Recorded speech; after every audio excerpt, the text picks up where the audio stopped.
Welcome to SoundBite, a low-carb, high-protein, bite-sized portion of that which makes America. Your hosts for this morsel of Americana are Christy and I and Laura Bynum. Our first course will be, what else? The Constitution of the United States. Today we finish our discussion of the Constitution and will wrap up the final amendments. The 20th Amendment, passed in 1933, set noon on January the 20th following an election as the date on which the old president's term ends and the new president's term begins. The 22nd Amendment was passed in 1951 as a result of Franklin D. Roosevelt's presidency. It set the number of terms the president could serve as 2. FDR was elected 4 times and would have served 16 years had he not passed away during his last elected term.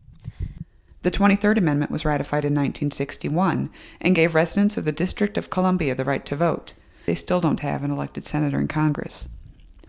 The 24th Amendment was passed in 1964. It banned poll taxes, taxes that had been keeping poor citizens from casting their ballots.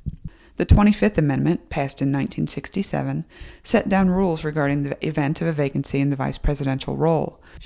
Should a vice president be unable to carry out his or her duties, the president can nominate his or her successor, but it requires a majority of the House and Senate to get that nomination passed. Note, during any State of the Union address, at least one member of the cabinet must remain in an undisclosed location for the purposes of security. The 26th Amendment, passed in 1971, gave citizens 18 years and older the right to vote, and the 27th Amendment, the final amendment passed in 1992, made pay raises Congress passed for themselves effective after their next election. What do you think, having studied the Constitution and all its concurrent amendments, do you think is the amendment that most needs watchdogging? I would have to say probably the 4th Amendment, just because I believe that the Patriot Act kind of, in my sense, is in direct violation of the 4th Amendment, where we are doing unreasonable searches and seizures, and it specifically says that we should not be doing unreasonable searches and seizures. We should always have, I think, the right to speak our mind.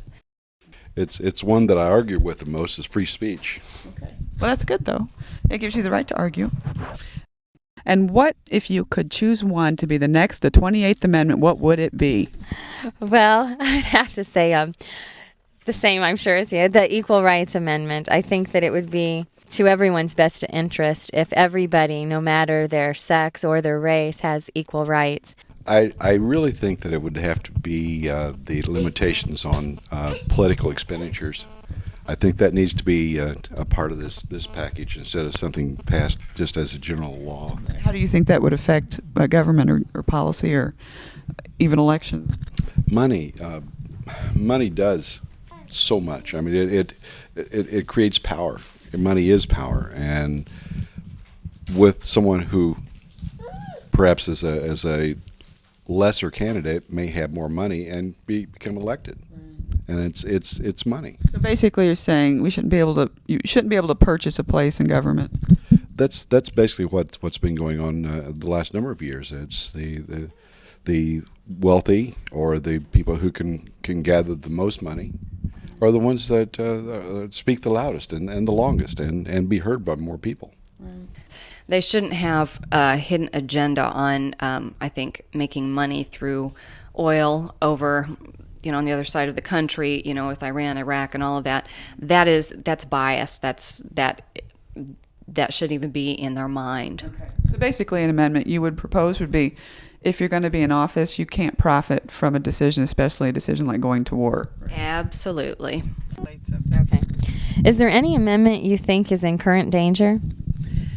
Why, I think a vast number of the amendments are in danger, and largely I think it's because the very reason we put together this program is so that people are aware of the Constitution and the amendments and the freedoms that have been fought so hard for and laid down for us.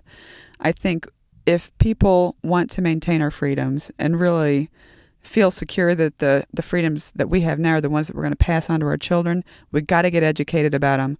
We've got to know what we're voting for. We've got to know the people in office. We've got to know the agendas. And education and proactive positioning, I think, are the way to go. SoundBite was written and produced by Christy and Laura Bynum. Music by Kevin Elliott.